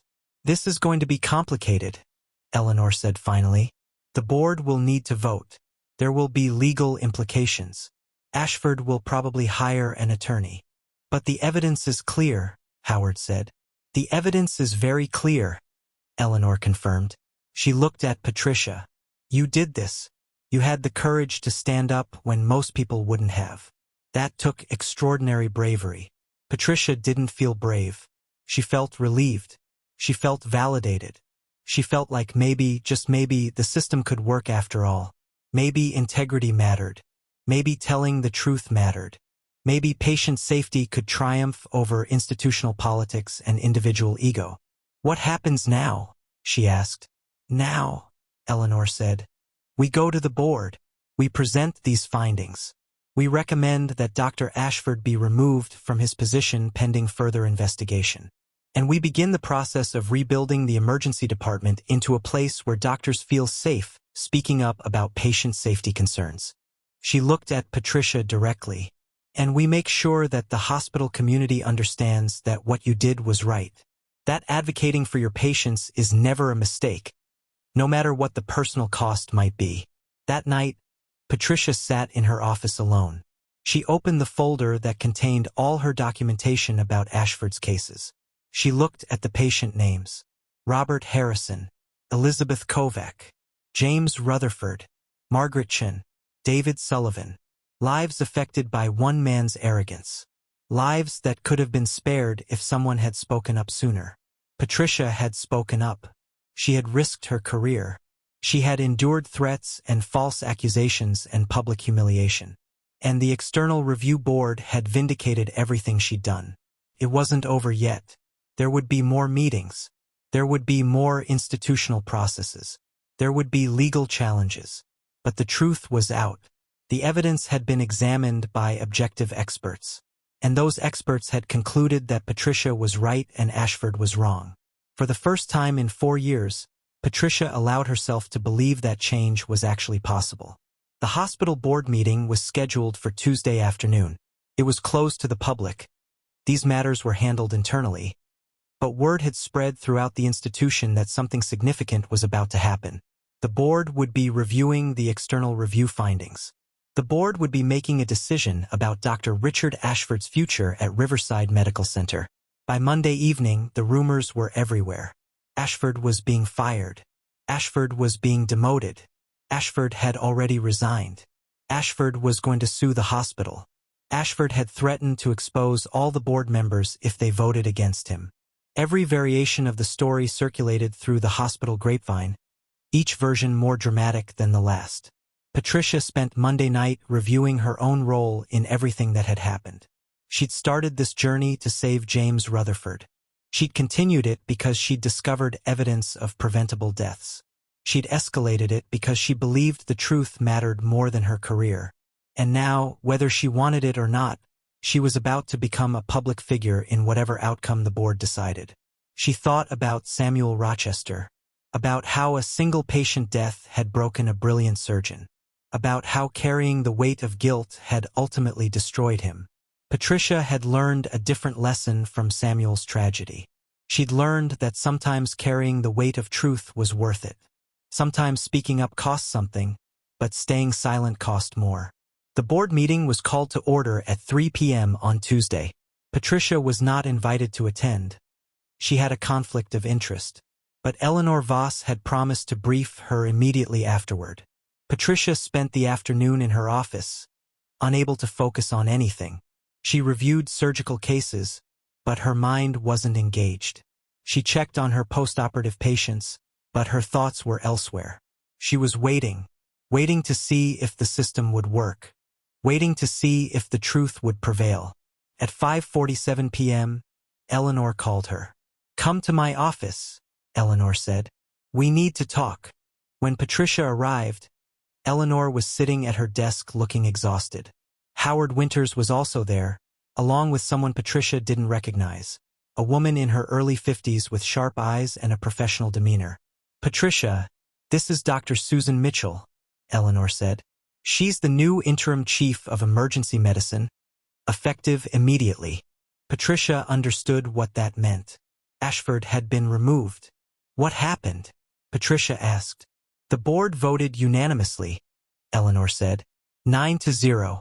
They accepted all of Dr. Whitmore's recommendations. Dr. Ashford has been terminated for gross negligence in patient care and creation of a hostile work environment. The room was silent. Patricia had been expecting this outcome based on the review board's findings, but hearing the words still felt surreal. He's already hired an attorney, Howard said. He's claiming wrongful termination. He's claiming the review board was biased against him. He's claiming that he's being made a scapegoat for systemic problems in the emergency department. The board discussed all of that, Eleanor replied. They reviewed his arguments carefully, and they concluded that the evidence was overwhelming. Dr. Ashford made clinical errors that resulted in patient deaths. He created a culture of fear that prevented staff from advocating for patient safety. And his continued presence at this institution would represent an unacceptable risk to patient welfare. Eleanor turned to Patricia. The board also wanted me to communicate something to you directly. They have requested that the hospital formally acknowledge your role in identifying these problems. They believe that your willingness to advocate for patient safety, despite personal risk, exemplifies the kind of professional integrity that should be celebrated in medicine. What does that mean? Patricia asked. It means, Eleanor said, that the hospital is going to issue a public statement acknowledging that the concerns about Dr. Ashford's clinical judgment were raised by senior physicians at Riverside Medical Center, and that those concerns led to an external review that substantiated those concerns. The hospital is not naming you specifically. That would create privacy and security concerns, but everyone in the medical community will understand who identified these problems. And beyond that, Susan Mitchell added, speaking for the first time, the hospital is requesting that you serve on the task force to rebuild the emergency department culture. We need to undo the damage that's been done. We need to create an environment where physicians and nurses feel safe speaking up about patient safety concerns. And we need someone with your credibility to lead that effort. Patricia felt something shift inside her. This was more than vindication. This was institutional recognition that she'd been right. This was the hospital putting its resources behind the idea that patient safety mattered more than protecting an administrator. Over the next week, Riverside Medical Center made several public announcements. First was the announcement that Dr. Richard Ashford had been terminated for breach of the standard of care in clinical judgment and for creating a hostile work environment incompatible with patient safety. Second was the announcement that Dr. Susan Mitchell, formerly of Johns Hopkins Hospital, had been hired as the new chief of emergency medicine. Third was the announcement of a comprehensive emergency department reform initiative, focusing on creating a culture of psychological safety where staff could raise concerns about patient care without fear of retaliation. And fourth was a statement from Eleanor Voss acknowledging that senior physicians at Riverside Medical Center identified concerning patterns in emergency department cases, brought those concerns to hospital leadership through appropriate channels, and that hospital administration took those concerns seriously. An external review confirmed the validity of those concerns, and the hospital has taken appropriate action. The medical community understood the subtext immediately. A physician had stood up to an administrator. The physician had been vindicated. The administrator had been removed. By the end of the week, 3 physicians who had left Riverside Medical Center during Ashford's tenure had contacted Eleanor about returning. Recruitment became easier when potential hires heard that the toxic leadership had been removed. And morale in the emergency department began to improve almost immediately. Patricia attended her first meeting as a member of the ED Reform Task Force on the following Monday. Around the table were emergency medicine physicians, nurses, residents, and administrative staff. The energy was completely different from what she'd expected. Instead of the heaviness and fear that had characterized the department under Ashford, there was a sense of possibility, a sense that things could change, a sense that speaking up mattered. We need to rebuild trust, Patricia said at the beginning of the meeting. Trust in each other. Trust that when someone raises a concern about patient safety, it's being done in good faith.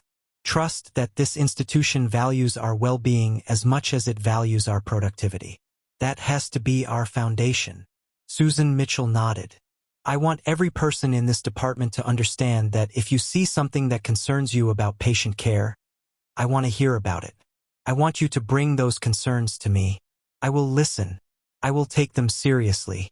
And I will never, ever punish someone for advocating for a patient. Over the following weeks, Patricia worked with the task force to develop new protocols. Protocols for raising safety concerns. Protocols for collaborative decision-making. Protocols for how attending physicians and residents would work together. Protocols that centered on the patient rather than on hierarchy. She also started meeting individually with staff members who had been traumatized by Ashford's leadership. Some of them were considering leaving medicine entirely. Patricia listened to their stories. She validated their experiences. She helped them understand that what had happened wasn't their fault. One of those people was Dr. Marcus Webb, the resident who'd been humiliated during the James Rutherford case. "I was going to quit," Webb told Patricia during one of their meetings. "I was going to leave medicine completely. I didn't think I could handle the pressure of this field." "You handled it exactly right," Patricia said. "You made the right clinical decisions. You ordered appropriate testing. You were concerned about the patient's deterioration. That's exactly what we want from a physician." "But Ashford made me feel like I was incompetent," Webb said. "Ashford was wrong," Patricia replied. "And that's now documented and validated. You're not incompetent, Marcus. You're exactly the kind of physician we need in this profession. You care about patients. You're willing to learn. And you're thoughtful about your decisions. Don't let one abusive supervisor convince you that you're anything other than exactly what this field needs." Webb's eyes filled with tears. "Thank you for standing up for me. Thank you for doing what you did." Patricia felt the weight of that gratitude. This was why she'd done it.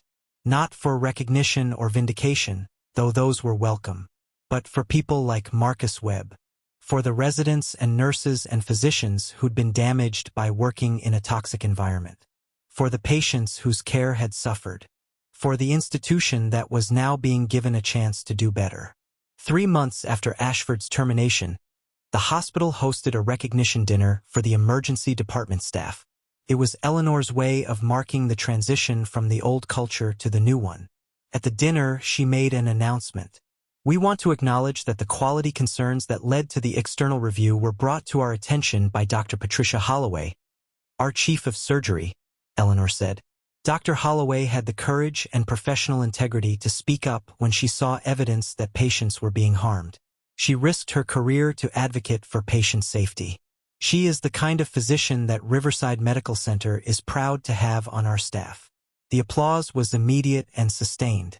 Patricia felt uncomfortable being in the spotlight, but she also understood the importance of the moment. She understood that publicly acknowledging her role sent a message to every physician and nurse in the room. The institution values patient advocacy. The institution values integrity. The institution will protect you if you speak up for what's right. That night, Patricia sat in her office looking at the photograph of Samuel Rochester on her wall. She thought about the path that had led her here. Samuel's death. The decision to practice medicine with humility and integrity. The discovery of Ashford's pattern of errors. The choice to speak up despite the personal risk. She thought about how Samuel hadn't been able to carry the weight of guilt alone. But Patricia hadn't had to carry the weight of her mission alone either. She'd had Howard Winters. She'd had Victoria Chong. She'd had the nurses and residents who'd supported her. She'd had the external review board that validated her concerns. And most importantly, she'd had the truth on her side. Samuel Rochester's photograph seemed to look back at her with approval. 6 months after Richard Ashford's termination, Patricia received an unexpected visitor in her office. It was late afternoon, and she was reviewing surgical cases when her assistant buzzed to let her know someone was here to see her without an appointment. "Who is it?" Patricia asked. Well, I'm not entirely sure. He says his name is Gregory Ashford. He says it's personal." Patricia's stomach dropped. Gregory Ashford. Richard Ashford's son. She almost told her assistant to send him away. She had no desire to speak with anyone from Richard Ashford's family. She didn't want to hear excuses or explanations or anything else that might be coming. But something made her pause. Some sense that this conversation, whatever it was, might be important. "Send him in," she said. Gregory Ashford was a 38-year-old man. He had his father's jawline but not his coldness. His eyes held something different, sadness, maybe, or guilt, or both. "Dr. Holloway," he said, extending his hand. "Thank you for seeing me. I know this is probably not welcome." Patricia stood and shook his hand. "Please sit down." Gregory sat in the chair across from her desk. He was quiet for a moment, gathering his words.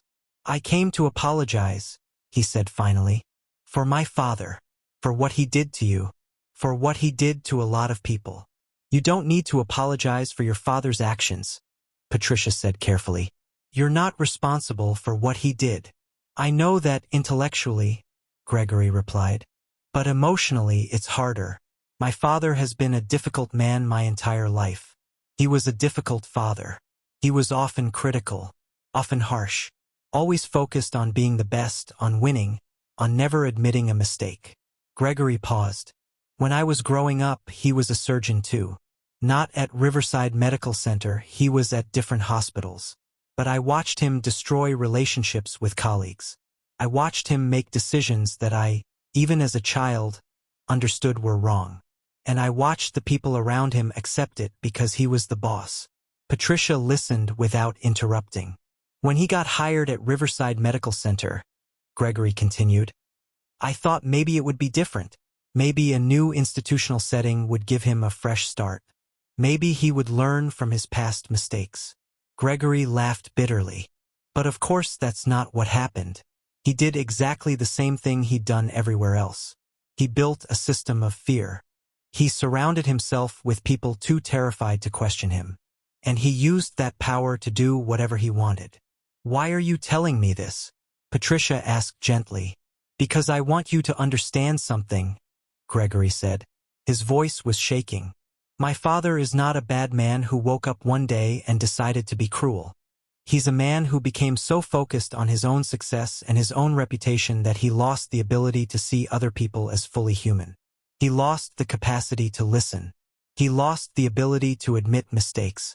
And by the time he understood what he'd done, the damage was too extensive to repair." Patricia waited. "I came here today," Gregory continued, "because I wanted to thank you for what you did, for standing up to my father, for refusing to be intimidated by him, and for, in doing so, forcing him to finally face the consequences of his actions." Gregory's eyes filled with tears. "My father is in therapy now. His attorney is trying to negotiate a settlement, but I think deep down, my father knows the case is indefensible. He's finally understanding how much harm he's caused." Patricia felt something complicated move through her. She hadn't wanted Ashford's downfall to cause suffering to his family. She'd only wanted him to stop harming patients and staff. "Your father made choices," Patricia said. "I didn't make those choices for him. I only documented what happened and raised concerns about patient safety. He's responsible for his own actions." "I know," Gregory said, "and I'm not here to make excuses for him. I'm here to acknowledge that what you did took extraordinary courage. And I wanted you to know that not everyone in my family thinks he's the victim in this situation." They talked for another 20 minutes. Gregory shared stories about growing up with Richard Ashford as a father. Stories about impossible standards. About criticism that was never satisfied by success. About a man so focused on his own accomplishments that he forgot to love his own son in a way that felt safe or nurturing. "He wanted me to be a surgeon too," Gregory said. "I went to medical school. I did my first year. And I realized that I was only doing it because I was terrified of disappointing him. I was choosing a career path based on fear, not based on what I actually wanted to do." Gregory paused. "I dropped out of medical school and went into architecture. My father didn't speak to me for 3 years. By the time he did, I'd built a good life. But he never really forgave me for not becoming a surgeon." When Gregory left, Patricia sat in her office for a long time. She thought about how Ashford's actions hadn't just affected his colleagues and his patients. They'd affected his own family. They'd cost him a relationship with his son. They'd created a legacy of pain that extended far beyond the emergency department. She thought about how many people had been damaged by Richard Ashford's need to be perfect, to be right, to be superior. 2 weeks later, Patricia was called to a meeting with Eleanor Voss. When she arrived, Eleanor was not alone. Dr. James Whitmore, the head of the External Review Board, was also there. "Patricia, Dr. Whitmore wanted to meet with you before he returned to Massachusetts General," Eleanor said. "He has something he wanted to tell you in person."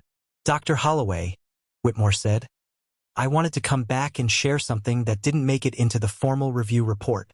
During our investigation, we interviewed patients from Dr. Ashford's cases. The families. We wanted to understand how the outcomes had affected them." He paused. "Robert Harrison's family, the patient who died in the parking lot, his widow told us that she'd received a settlement from the hospital, but that the money didn't matter compared to the loss of her husband. She said that her husband had gone to that emergency department trusting that he would be taken care of. He trusted the system, and the system failed him because one doctor was too arrogant to listen to his own clinical instincts." Whitmore continued, "Elizabeth Kovac's family told us the same thing. They'd trusted the medical system. They'd believed that their mother would be safe. And she died from an infection that should have been diagnosed hours earlier. The family said that the worst part wasn't the death itself, terrible as that was, but the knowledge that it could have been prevented if someone had just listened." He looked directly at Patricia. "Those families are at peace now, knowing that the error has been acknowledged, that the person responsible has been held accountable, and that changes have been made to prevent it from happening again. You gave those families that peace, Dr. Holloway. You gave them the knowledge that their loved ones' deaths mattered, that someone cared enough to speak up." Patricia felt tears come to her eyes. She hadn't allowed herself to think about the families. She'd been so focused on the process, the evidence, the institutional response. But Whitmore was right. There were families grieving. There were lives that had been cut short. There were people whose entire worlds had been altered because of Ashford's errors. And Patricia's decision to speak up had, at least, given those families the knowledge that something was being done about it. "There's something else I wanted you to know," Whitmore said. "James Rutherford, the patient whose emergency surgery you performed, he's recovered completely. He's back at work. His family sent me a letter thanking everyone involved in his care. He specifically mentioned you. He said that you saved his life." Patricia hadn't had contact with James since his recovery. She'd been too focused on the institutional battle to follow up with individual patients. But knowing that he'd survived, that he was thriving, that he understood that Patricia had been the one to intervene, that knowledge settled something inside her that had been unsettled for months. "James also said something interesting in his letter," Whitmore continued. "He said, Dr. Holloway didn't just save my life that night. She also saved the hospital. She showed everyone that the system can work, that patient safety can triumph over politics, that one person with integrity can change everything." After Whitmore left, Patricia sat alone in Eleanor's office. "You did that," Eleanor said quietly. "That young man said those things because you were brave enough to act." "I just did what I thought was right," Patricia replied. "Exactly," Eleanor said. "That's what makes it so powerful. You didn't do it for recognition. You didn't do it for personal gain. You did it because you believed it was right. And in doing so, you changed this institution." That evening, Patricia drove to the cemetery where Samuel Rochester had been buried. It was something she didn't do often. She'd learned long ago that grief doesn't need a specific physical location to be honored. But tonight, she felt drawn to visit. She stood at Samuel's grave for a long time, thinking about how her mentor's tragic death had shaped her entire approach to medicine, thinking about how she'd learned from his pain, thinking about how she'd been able to use that learning to advocate for patient safety in a way that Samuel never could. "Thank you," Patricia whispered to the grave, "for teaching me that carrying grief alone is too heavy a burden, for showing me what happens when someone breaks under the weight of guilt, for helping me understand that speaking up, even when it's terrifying, is better than staying silent." She placed her hand on the gravestone. "I did what you couldn't do. I spoke up. I advocated for patience. I refused to let one person's arrogance destroy the system. And because of that, people who never knew you are safer today." Patricia understood now why she'd needed to do this. Why Ashford's actions had driven her to take such significant personal risk. It wasn't just about professional ethics or patient safety, though those mattered deeply. It was about honoring the memory of someone who'd taught her what it meant to be a surgeon. Someone who died because the weight of professional responsibility was too heavy to carry alone. Patricia had refused to carry that weight alone. She'd brought it to Howard Winters. She'd brought it to Victoria Chong. She'd brought it to the External Review Board. She'd made it institutional, not personal. And in doing so, she'd changed the trajectory of Riverside Medical Center. Samuel Rochester's grave seemed to hold a different energy than it had before. Or maybe Patricia was just finally at peace with what had happened. Finally understanding that speaking up had been the right choice.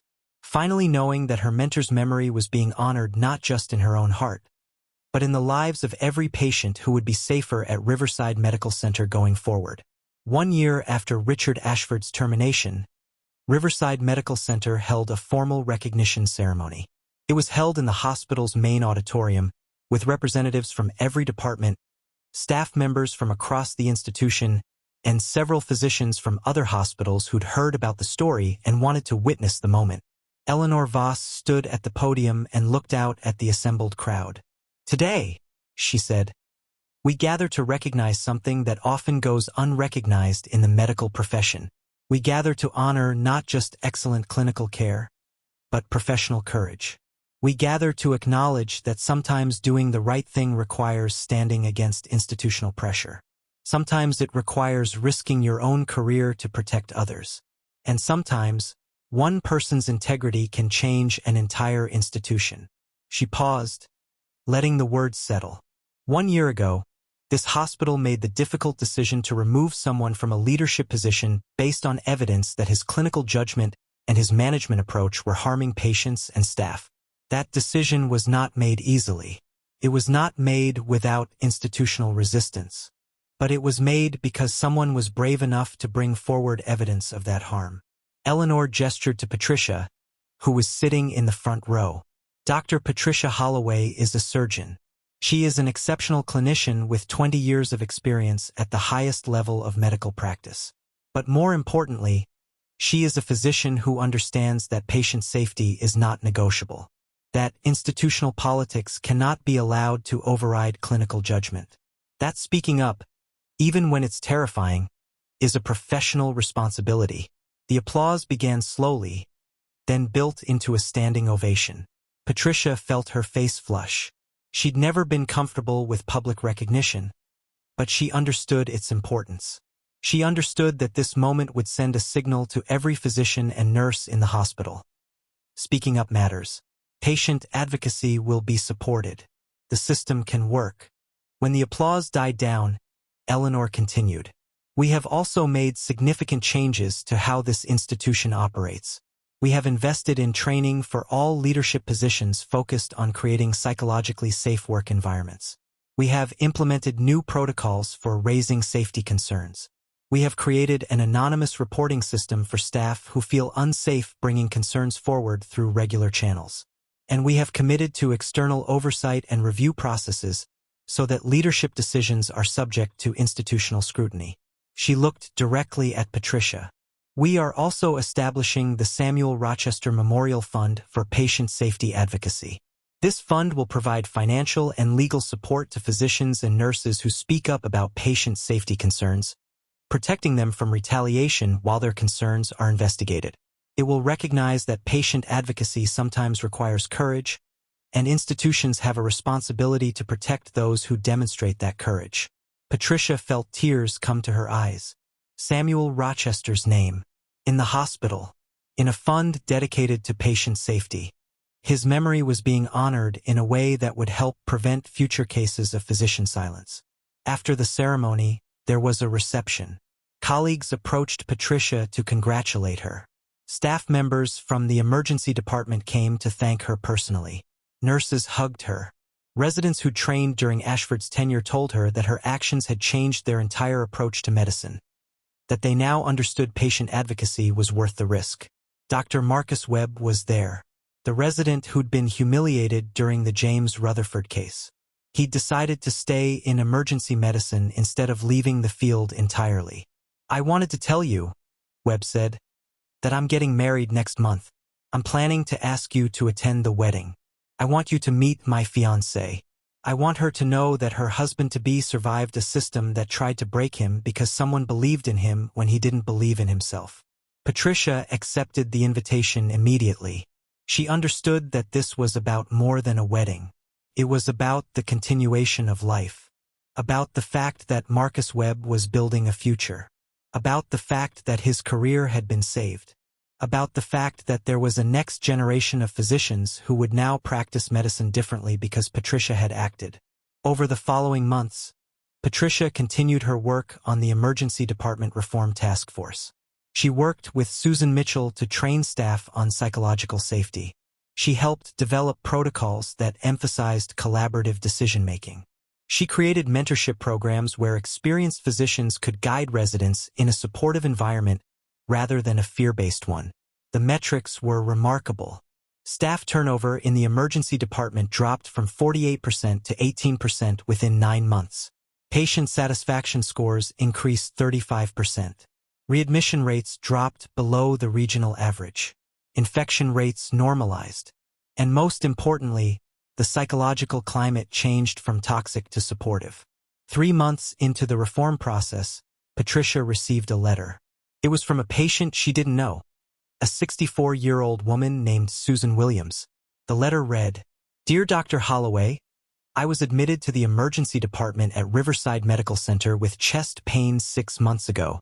I was evaluated by a physician who was concerned that my initial EKG might not have captured the full picture of what was happening.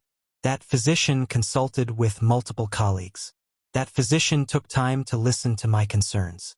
That physician demonstrated collaborative decision-making and made sure I received the appropriate testing and treatment.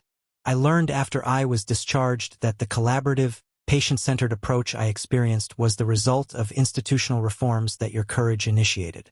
I want you to know that because of what you did, my life was saved. Thank you for your advocacy. Thank you for your integrity. Your actions matter more than you might ever know." Patricia read the letter multiple times. This was the outcome that mattered. This was the patient who received better care because the system had changed. This was the life saved because someone had been brave enough to speak up. She framed the letter and hung it in her office beside the photograph of Samuel Rochester. By the second year after Ashford's termination, Riverside Medical Center had become known in the region as an institution that valued patient safety over administrative convenience. Physicians requested transfers to work there. Recruitment became easier. The hospital's reputation improved. Other institutions started asking for consultation on how to implement similar reform programs. Patricia was invited to speak at medical conferences about her experience. She declined most invitations. She was uncomfortable being a public figure. But occasionally she accepted. She spoke about the importance of patient advocacy. She spoke about the courage required to challenge institutional authority. She spoke about the role of hospitals in protecting physicians who speak up about safety concerns. After one conference presentation, a young female resident approached her. "Thank you for your talk," the resident said. "I'm dealing with a situation at my hospital where I have concerns about a senior physician's judgment. I was ready to stay silent. I was ready to let it go. But hearing your story, I understand now that patient safety is more important than my comfort. I'm going to speak up." Patricia grabbed her hand. "It will be hard," Patricia said. "It will be scary. There will be moments when you wonder if you made the right choice. But I promise you, speaking up is the right choice. Always."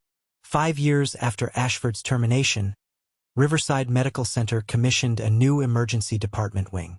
It was named the Patricia Holloway Emergency Department. Not because Patricia had requested it. She would never have requested such recognition. But because the hospital board understood that the transformation of the emergency department could be traced directly to Patricia's decision to advocate for patient safety. Patricia attended the dedication ceremony.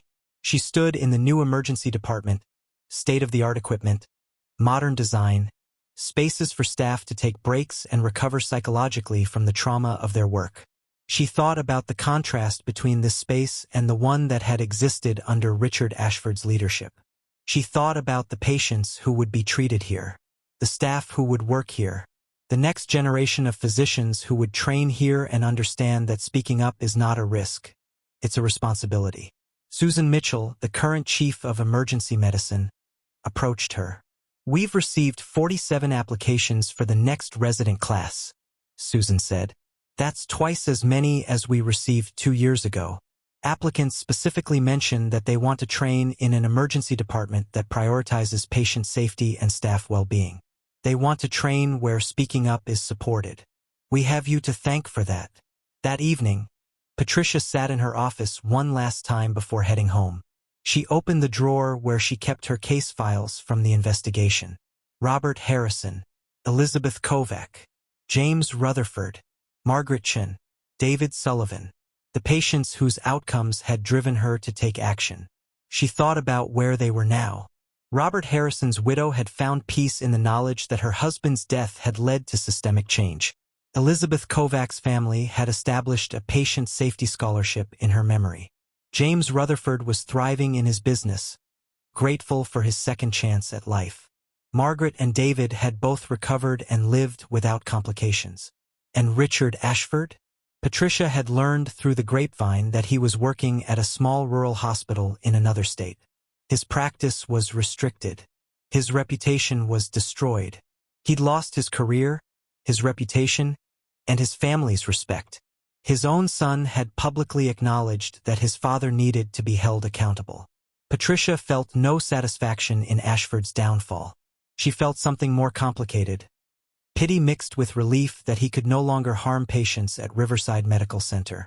Understanding that his arrogance had ultimately destroyed him. Compassion for the family members who'd been damaged by his inability to change. She closed the case files and locked them away.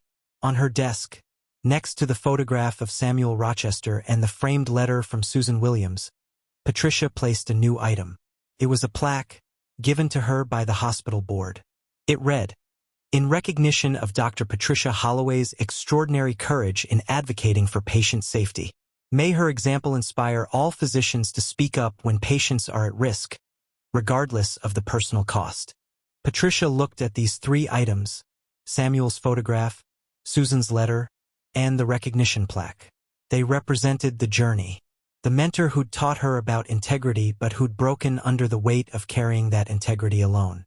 The patient whose life had been saved because Patricia had refused to be silent.